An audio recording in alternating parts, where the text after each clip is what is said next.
Sa susunod, maging malapit lang siya sa akin. Sigurado akong mababago siya. Uncle Chu, nandiyan din ang anak mo ngayon. Kailangan ko sanang sabihin sa'yo na ako at siya ay hindi pa... Sa totoo lang, kakakumpirma lang nila ng relasyon nila. Maaga pa naman. Tungkol sa bagay na to, talagang masyado pang maaga. Walang dapat ipag-alala. Pero, kung makita kong masaktan mo ang anak kong si Xiaoyan, hindi kita palalampasin. Makakatiya ka, hindi rin siya papakawalan ng pamilya na Menglin.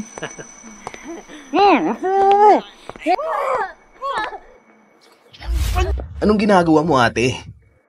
Anong gusto mong gawin ko? Paano kung malaman ito ni Uncle Shun na may apo siya? Papatayin ka nun. Wala akong relasyon sa kanya at hindi ko rin siya nabuntis. Magsalita ka naman. Hindi naman talaga ako buntis. Pero may relasyon kami. Ashaw. Alam ko nagmamadali ka, ngunit huwag kang magmamadali. Ang bagay na ito ay kailangan gawin ng dahan-dahan. Huwag kang mag-alala. Tutulungan kita. Hindi ko naman paliwanag sa'yo na maayos. Halika rito. Ano ngayon ang iniisip mo? Si Xiaoyan ang kasama mo ngayon. Buntis siya sa anak mo. Xiaoyan, pwede ka bang lumapit sandali? Mag-uusap tayo. Master, ako... Gusto mo bang matutunan ang daan ng mga Diyos? Pwede kitang turuan. Pero kailangan mo sabihin ang totoo tungkol sa pagbubuntis mo at sa paparatang mo tungkol sa relasyon natin sa tatay mo at sa pamilya ko. Sasabihin ko sa kanila ngayon. Uy, sandali lang. Yung utak mo talaga.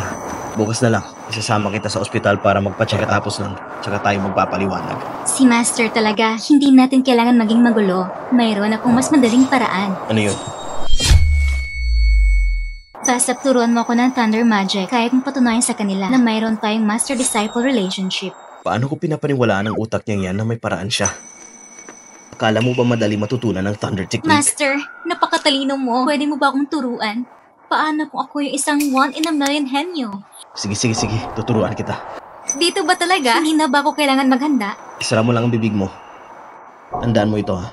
Ang unang hakbang sa Thunder Technique ay pag-aralan na mabuti ang science at math. Para saan ka mapunta, di ka matatakot. Inaasar mo ba ako dito? Bakit ngayon ka pa naging matalino? Makinig, hindi mo ba naririnig ang kasabihang ito?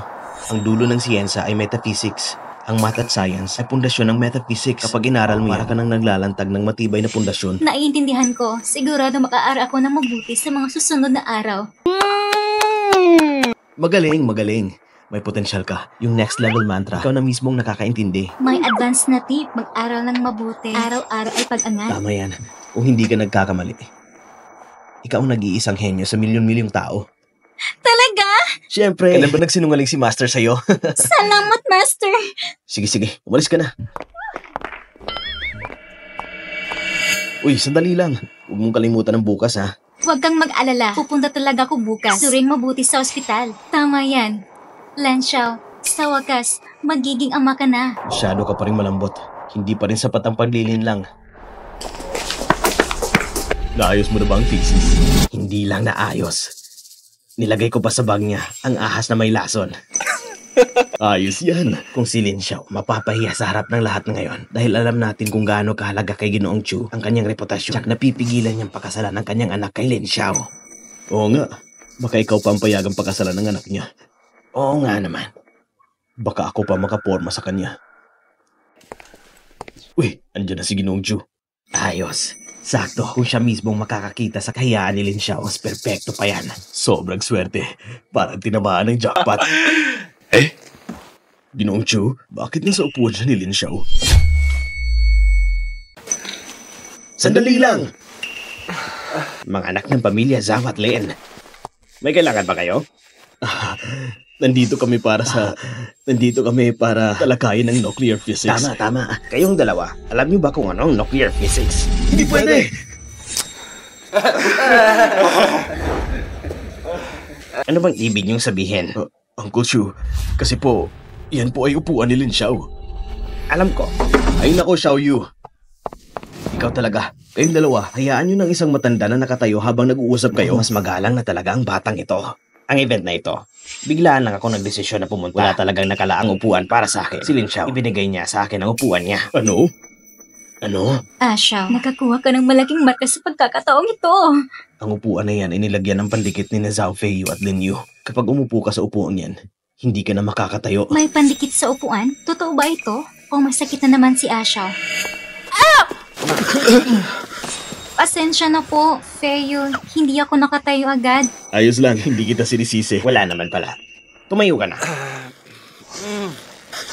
Ngayon, meron na nangyari. Uncle Chu, na-twist ko ang paa ko. Sige, umupo ka na lang.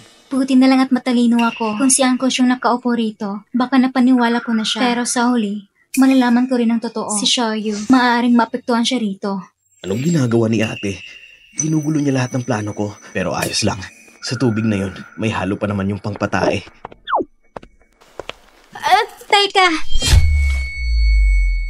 Teka! Hindi pwede inumin ng tubig na ito. Bakit hindi? Kakainom na ni Zafei ng tubig na ito. Kailan ko pa ininom yan?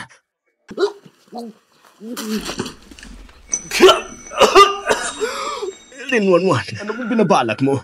Lumipad na balahibo. Nabangga lang kita ng hindi sinasadya. Gusto kong humingi ng tawad sa iyo. Kaya, Sabi ko na nga, hindi kita sinisisi. Patay tayo, may pampatay sa tubig. Teka lang, parang lumilihis na to sa plano ko. Hoy, Lin Xiao. Malapit na magsimula ang press conference. Kunin mo na ang thesis mo. Patingin ulit. Nasa bag ko po yun. May ahas sa bag na yan. Uncle Chu, good luck po sa inyo. Ang matagal ko ng pinaplano, matutupad na. bakit meron pa? Anong gagawin ko ngayon? Kayong dalawa, hindi ba't gusto niyong pag-usapan ng nuclear physics? Ang bago kong research. Nasa loob daw ng bag. Pwede niyo ba munang tignan? Bakit? Ibig sabihin ba lahat ng sinabi niyo sa akin kanina ay peke? Hindi po, interesado talaga kami sa nuclear physics.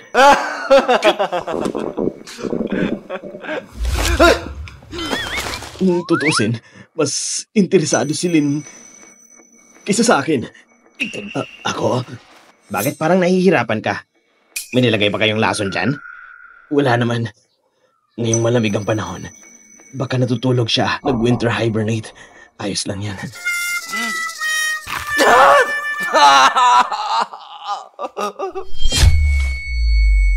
Anong problema? Parang may ahas talaga sa bag. Okay lang yan, Uncle Chu. Makita ko mismo ang resulta ng research mo.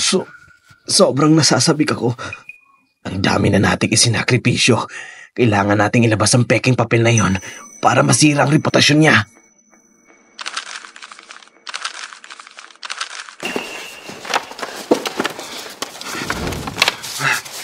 Uncle Chu, tungkol ito sa hinaharap ng direksyon ng nuclear physics sa susunod na 10 taon. Mga natuklasang pananaliksik. Sa'yo ba ito? Hindi sa akin yan. Sa kuya ko siguro yan. Imposibleng kay Lin Xiao to. Ganito kababang antas na sulatin, hindi niya kayang isulat ito. Nakakagulat naman. Kung hindi sa inyo, kanino ito? Yung papel na yun. Yung papel na yun. Akin yun. Mr. Zhao, ano bang nangyayari sa'yo? Bakit parang manganganak ka na? Ayos lang ako. Huwag mo nang ilihis ang usapan. Gusto kong malaman, bakit nasa bag mo ang thesis ko? Kuya, hindi ko inakalang para lang makuha mo ang tiwala ni Uncle Chu. Magagawa mo ang ganitong kahihiyan at akademikong pangnanakaw. Uncle Chu, ngayong araw, kailangan niyo po akong bigyan ng katarungan. Tito Shu, alam mo kung anong klaseng tao si Xiao. Bagamat, kadalasan ang ginagawa niyang mga bagay sa hindi nilinis na paraan. Pa, naniniwala ko kay Lin Xiao. Dapat meron isang bagay na hindi ka panipaniwala tungkol dito. Dapat kang mag-imbestiga ng maigi. Ibig mong sabihin, ninakaw ni Lin Xiao ang pananaliksik ni Zhao Feiyu para lang magpa-impress sa harap ko? Uncle Chu, siguradong totoo ito. Uncle Chu, kailangan niyong makita ang tunay niyang pagkatao. May sakit ba kayong dalawa? Wala po. Mabuti kaming dalawa. Salamat sa pag-alala. Sino nag-aalala sa inyo? Wala kayong mga sakit. Bakit kayo nagsasalita ng walang saysay? Ang ganitong klaseng bagay, parang basura lang na hindi titignan ni Lin Xiao. Paano niya ito nanakawin? Si Xiao sa harap ni Uncle Shu, napakatas ng katayuan, gaya ng inaasahan ng isang master. Itong personalidad at charm, kahit ang tatay ko ay nasakop. Uncle Chu, sa palagay ko, itong dokumentong ito, kailangan mo pa rin itong tignan. Anong nangyayari? Parang nalason siya. Naku, hindi ko na kaya. Kayo mga bata talaga. Kayong dalawa, may kinain ba kayong hindi malinis? Uncle Chu, ipapaliwanag ko po mamaya. Sandali. Huwag ka munang umalis. Sabihin mo muna bago ka umalis. Kailangan nating alamin ang pinagmula ng lason. Mas madaling gamutin at para hindi na kumalat. Anong amoy yan? Ikaw ba yan? Pamilyang Lin. Paano kayo nagkaroon ng ganyang klaseng anak? Nakakahiya kayo. Nakakabastos sa mundo ng mga edukado. Nako, pag kumalat to, si Zhao Feiyu, malamang hindi na makakakuha ng pagkakataon para maging pinuno ng pamilya. Parang okay na rin yung resulta, kaso parang kulang sa thrill. Kung hindi dahil sa kapatid mo na tumulong ng palihim, maaari kang maging sobrang relax. Sa wakas, naintindihan ko na ngayon kung bakit niresolba ni Koda ng kaso noon. Kailangan ko muna itong bigay kay Mori Koguro sa isang shoot. Kamakailan, parang hindi na rin ganun ka-accurate yung abilidad ko. Pero si Zhao Feiyu, tapos ng usapan, siguro naman hindi niya naaapihin si ate. Nasa puso ni Asho ang lahat. Gaya ng inaasahan, siya talaga ay mayroong kakayang hulaan ng hinaharap. Wanwan, anong iniisip mo? Ilang beses kitang kinakausap, pero hindi mo ko narinig. Wala. Oo nga pala, Xiaoyan. Nung kasama mo si Asho, nahanap mo na ba nung meron siya sa ibang lugar? Iba sa mga ordinaryong tao? Oops, nalalantad ng sikreto ni Master. Paano ito posible? Siya ay isang ordinaryong estudyante sa kolehiyo. Nagsisinungaling ka. Pinagtaksilan ka na yung mga mata. Shu Xiaoyan. Kaluwagan para sa pag-amin, lumalaban sa pagiging mahigpit. Sabi sa akin ni Master, huwag magsabi sa iba. Si Master Lin Xiao, ang iyong master? Huwag kang magsabi sa iba. Sinasabi ko sa'yo, huwag sabihin ito kay Master. Sige na nga. Pangako. Oh well, lahat ng ito ay nagsimula sa gabi ngayon. Ibig mong sabihin, si Lin Xiao, ang aking nakababatang kapatid, ang 38 Heavenly Master?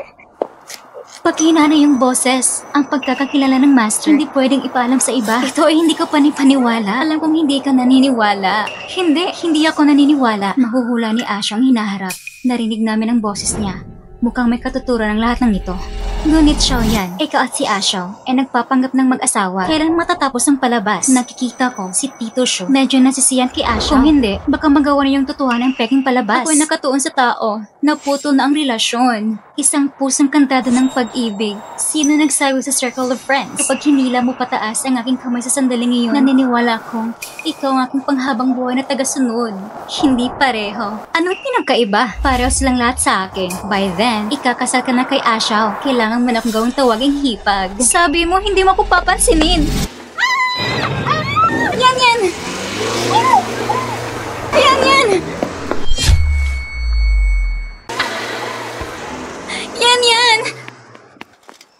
Gabi na. Sino mga taong yon? Anong gagawin ko? Si Asho, siguradong makakahanap siya ng paraan. Hello, Asho? Halika dito, dali. Kidnap si Xiaoyan. May nangyari sa kanya. Ate, ayos ka lang ba? Ayos lang ako. Pero kidnap si Yan. Anong gagawin natin ngayon? Ate, huwag kang mag-alala. Dahil mali lang ang target nila, isa lang ang dinukot nila. At yun ay si Chu Xiaoyan. Bago nila makamit yung layunin, kailangan nating iligtas si Chu Xiaoyan. Ang prioridad ngayon ay alamin kung sino talaga ang nasa likod nito. Nakatakip yung mga mukha nila. Hindi ko alam. Ay, tama. Hindi ba isa kang master? Ritual lang daw? Sinabi sa'yo ni Chu Xiaoyan. Ay, huwag kang mag-alala kung sino nagsabi sa akin ito. Oo, may dala ka bang gamit ni Chu Xiaoyan? Ibinigay ito ni Yan. Anting-anting ito para sa akin. Gamitin mo to. Susubukan ko.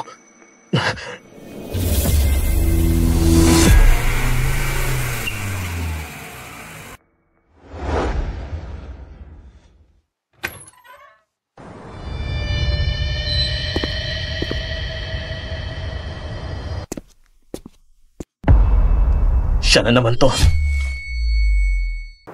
naman to. Ate, tawagan mo si Mama at Papa at si Uncle Chu para pumunta sa Tian Hotel. Sino ito?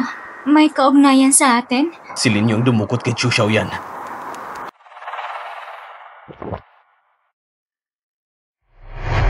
Uy, ang ganda.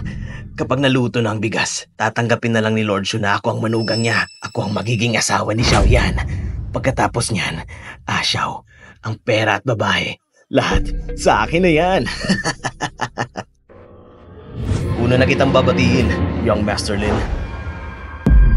Xiao, ikaw, bakit ka nandito? Sa gitna ng... ate, magkamali ako. Patawarin mo ako. Bigyan mo po ako ng isang pagkakataon. Young Lin.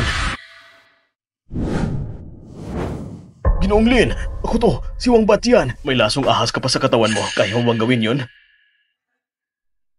Kung kaya ko, hindi. Wala ka ng pakialam. Nasaan ang gamot? Kung hindi dahil ako ang nagdala ng gamot para sa'yo, makakabangon ka pa kaya? Itong gamot mo, ibinigay mo ba to sa babaeng yon? Huwag kang mag-alala. Pagdating pa lang namin sa hotel, agad ko na itong pininom sa kanya. Ayos. Ayos yan. Pagkatapos nito, siguradong hindi kita pababayaan. Salamat, Ginoong Lin. Eh, oo nga pala. Bantayan mo na yung hotel. Huwag kang mag-alala. Ang mga kasama ko lalaki, nandoon at nagbabantay na. Boss, yung babae, nawala siya. Anong sabi mo?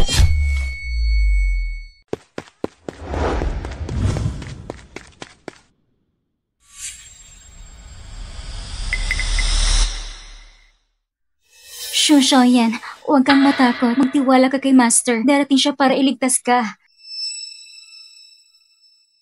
Bakit mainit ang mukha ko? Parang nahihilo ako. Para akong nadroga. Shusho yan, isa kang Taoist. Pero bakit hindi gumagana sa mga bagay na ito?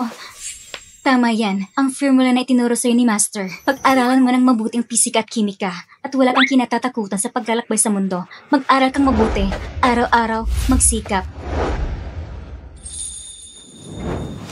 Master, dumating ka para iligtas ako. Ayos ka lang ba? Ayos lang ako. Medyo namamanid ang mga binti ko. Yung kamay mo, bakit ang init? Oo nga. Para akong nadroga. Master, gamitin na yung panloob na lakas. I-detoxify mo ako. Tama na, bilisin natin. Pumunta na tayo sa ospital. Sobrang gwapo ni Master. Hindi, Taoist ako. Huwag mong hayang guluhin ang kagupuan ng puso mo. Dapat, itong epekto ng gamot. Dahil problema ito sa gamot, kaya dapat lunasan. Master, bakit gaya ng tingin mo? Pwede ba... Sasakalin mo ba ako? Tama. Paumanhin, Master. Tama na. Huwag ka nang kumilos. Iiwan talaga kita dito. Alam ko. Tama yan. Master, paano ang mga masasamang tao? Yun sila. Master, napakagaling mo! Kailan kaya ako maging kasing galing mo? Ito ang taguan ng mga tulisan. Pwede bang maging seryoso ka kahit sandali? Hindi ako kinakabahan kapag nandito ka. Hindi naman ako superhero.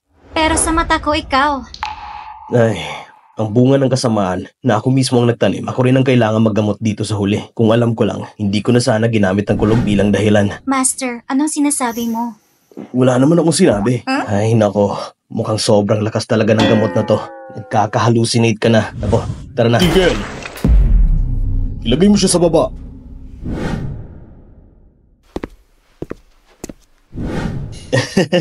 Pare, anong ulit ang apelyido mo? Itaas mo ang kamay mo. Tumino ka. Kung hindi, ipapapatok ko na to. Pare, alam kong tauhan ka ni Lin Yu, pero payo ko lang sa'yo.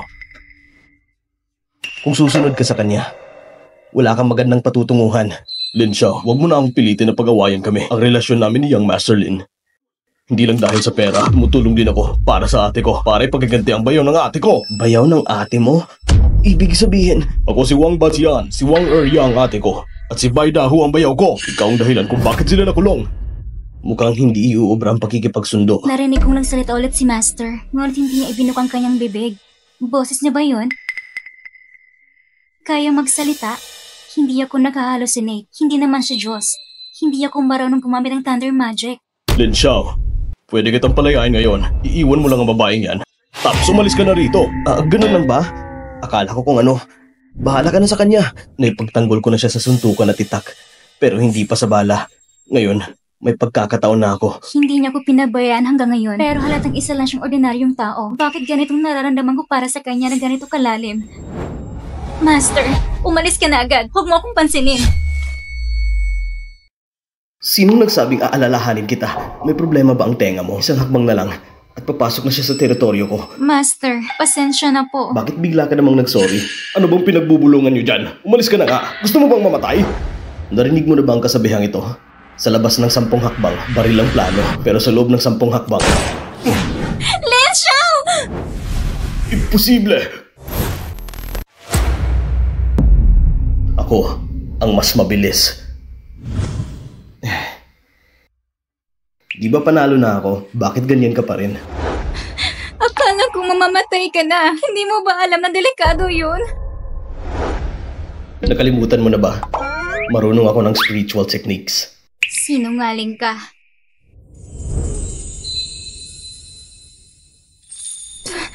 Hoy. Anong ginagawa mo? Hindi to pwede. Umi-epekto na ang gamot.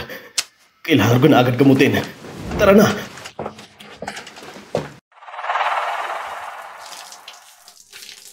Paano ito? Sa teleserye, ibang kinikilos, iniinom ang gamot. Hindi ba yan ang mangyayari? Hindi ba ako kaakit-akit? Okay ka na ba? May pakialam siya sa akin. Okay na pakiramdam ko kasi nandito ka. Okay na ako. Pumigit ka. Ay, mali ito. Paano kung magagawang diretsyong makinig sa kanya at ipikit na lang mga mata ko? Mentor at alagad kami. Hindi kami dapat gumagawa ng ganitong bagay. Pero, nagsinungaling siya sa akin. Ginawa niya kung alagad dahil alam ko ang tawisin. Kung hindi na niya gagampan ang papel niya, ibig sabihin, wala na rin ang ugnayan namin bilang mentor at disciple. Heto na. Pigilan ang paghinga. Kailangan mo bang pigilin ang iyong hininga kapag naghahalikan?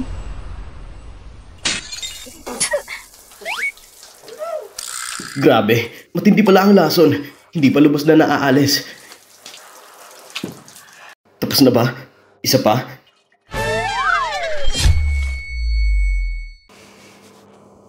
Mapuot. Paano mo nagawa to sa akin? Hindi ko talaga maintindihan. Ang bait mo sa mga babae. Siguro, may gusto ka sa mga lalaki. Hindi, kailangan ko siyang subukan. Ginagawa ko to. Hindi dahil gusto ko siya. Kung dahil siya ang nakababatang kapatid ni Wanwan. At siya rin palang tagapagligtas ko.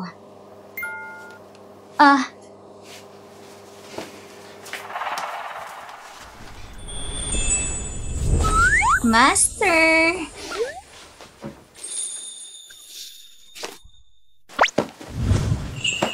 Pumunta ka sa banyo at magpalit na ng damit. Ay, gano'n na ba ako kaya hindi kakit-akit? Ang babaeng to, di niya yata alam kung gaano siya kaakit-akit ngayon. Ang lakas ng epekto. Parang na-drug din ako. Palitan ko na. Master, hayaan mong ipapalala ko sa'yo. Baliktad mong hawak ang libro. Talaga, kung hindi mo sinabi, hindi ko mapapansin. Ano yung tunog? Mukhang dumating na ang leading man.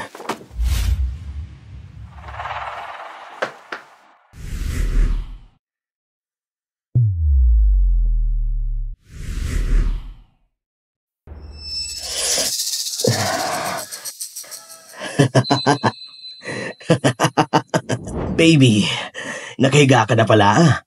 Mukhang hindi ka makapaghihintay, ha?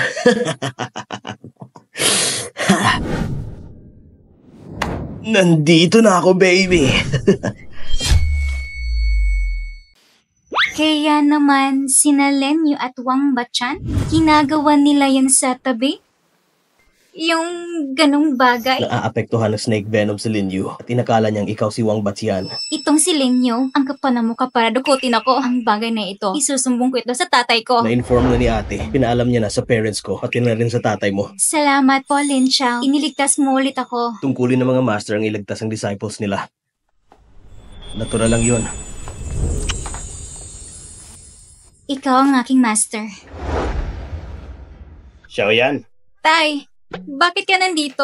Uncle, maaari ko pong ipaliwanag. Wala po talaga kaming espesyal na relasyon. Nagsinungaling ka sa akin. Kaya ang dating relasyon, wala na. Ha? Tapos na? Mga kabataan ngayon, mabilis na natapos ang relasyon. Lin Xiao, kung wala na kayo ng anak ko, anong karapatan mong gawin yung mga bagay na yun sa kanya? Anong ginawa ko? Ako nga ang na-force kiss eh. Ako ang biktima dito. Tatay, nagboluntaryo ako. Ito'y wala sa negosyo ni Lin Xiao. Naghiwalay na kayo, pero pumunta ka pa rin sa kanya. Ang bagay na ito, hindi ko siya sinunod. Kinidnap ako. Ano? Ha? Xiao, tumakbo ka na! Sige! Ay teka, bakit ako tatakbo? Ate, di mo pa ba sinabi? Oops, hindi ko pa nasabi. Ang kapal talaga ng mukha ng Lin family! Lin Xiao, kinidnap mo pa ang anak ko! Lalaban ako sa'yo! Hindi. Hindi siya. Kung hindi, si Lin Yu. Lin Yu? Si Lin Yu?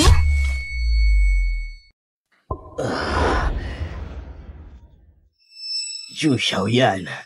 Ang lakas naman. Hindi siya katulad ng mga babaeng nililigawan ko dati. Pa, bakit kayo nandito? Xiaoyu, alam mo bang ginagawa mo? Oo, alam ko. Siyempre alam ko. Oh, nandyan kayo lahat. Xiaoyu! Paano mo ito ginawa? Hindi ba dahil sa kanya? Kung hindi niya kinuha sa akin ang lahat, magiging ganito ba ako? Pero Lin Xiao, salamat pa rin sa'yo. Kung hindi mo ako pinilit, hindi ko matitikman si Xiao Shuyan, ang ganyang klaseng babae. Sa bagay, ang babae mo talagang madulas.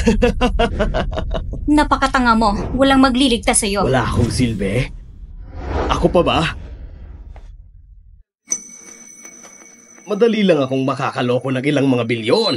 Kung hindi lang dumating ang cutie na to, matagal na sana akong nag-uwi ng pera at tumakas. Talagang kasabot mo si Baifeng. Hindi ka makakatakas. Ate, pinakamamahal ko talagang makita ang mukha mong galit. Alam mo ba kung nasan yung mga panloob na damit mo dati? Tama. Lahat ng yon, ako ang kumuha. Bulag talaga tayo noon. Kaya't iniwan kita. At ikaw, itong cutie na to.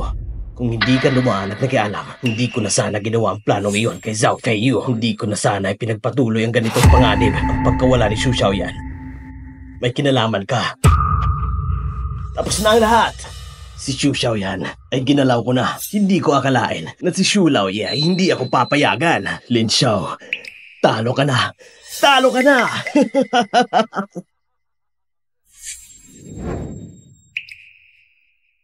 Xu Xiaoyan, bakit ka na dito?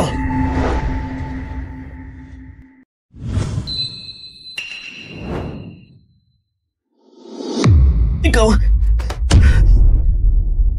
Bakit ikaw? Palayahin mo ako. Kayo ang gumawa ng ganito sa akin. Hindi kayo makakatakas sa kapatid ko. Kapatid, huwag mo akong saktan. Mali ako. May sakit siya, tinamaan ng snake venom, tapos nakainom pa siya ng bawal na gamot. Kahit lagi niyang iniisip na may mga gustong pumatay sa kanya. Paranoia? Sa medisina, tinatawag ito paranoia. Okay lang ba na magtakda ng kaso laban sa kanya? Base sa mga impormasyon na binigay ni Lin Xiao, natiyak na namin na si Lin Yu ay kasama ni Bai Dahu. Kasama na rin sa kasong itong kidnapping. Nasaan si na Xiaoyan at Ashaw? Master! Master, hintayin mo ako! Master! Hindi ba't sinabi mo na hindi ako ang iyong master? Hindi ba't sinabi mo na wala tayong relasyon? Biniro lang kita. Biro lang? Pinaglalaroan mo lang ang buhay ko? Hindi mo kasalanan na nagsinungaling ka sa akin. Hindi ka marunong gumamit ng kulog. At bigla ka pang naging matalino? Hindi. Sige na, alam mo na ngayong niloloko kita, kaya huwag mo nang guluhin ang buhay ko. Hindi ko naman alam ang magic. Wala namang magic sa mundong ito. Nagsinungaling ka na naman sa akin. May paraan sa mundong ito. May video evidence ako.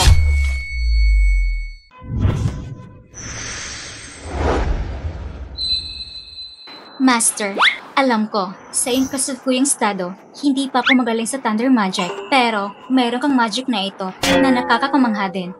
Bukod sa tinuruan kita ng mga advanced na tip noong una tayo nagkakakilala, ang diskarte sa pagbabasa ng isip na ginagamit mo. Teka lang. Yung gamot niyon, nakakapagtaas pala ng IQ. Pumunta Sana sa magpatingin ka ospital para doktor suriin sa ang iyong mo. utak. Paano nangyari yun? Sigurado ako. Talaga bang naririnig mo ang aking iniisip? Paano nangyari yun? Huwag mong sabihin hindi mo ito naririnig. Sinubukan mo? Huwag kumain ng ubas. Iluwa ang balat ng ubas. Kailan mo naranasan ang kakayahang ito? Paano nangyari yun? Sinubukan ko. Pero parang hindi talaga pwede. Ngayon, mukhang kaya ko na. Napakinggan ang boses mo. Pero hindi ko mapigilan ang sarili ko. Naririnig ko lahat. Kaya pala, Nung nasa hotel tayo. Nung niyakap mo ako. Nung binuhat mo ako. nung nasa hotel, nagpanggap ako nagbasa ng libro. Nanonood lang ako sa kanya nang hindi niya alam.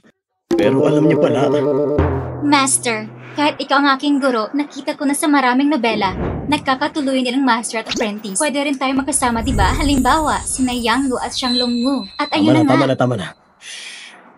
Simula ngayon, hindi mo na pwedeng gamitin ang isip mo.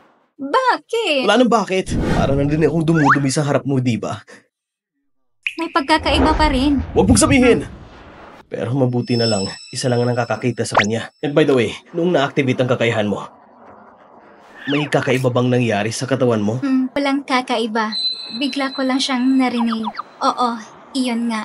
Nabibilang bang pamumula at mabilis na tibok ng puso? Sa tingin ko, itong emosyonal na connection sa pagitan natin, sobrang lalim na. Kaya ko nang marinig ang boses mo. Ito na siguro ang kapangyarihan ng pag-ibig. Ashaw! Pagmamahal? Kung ganon, baka naririnig din nilang iniisip ko. Pwede nga ba?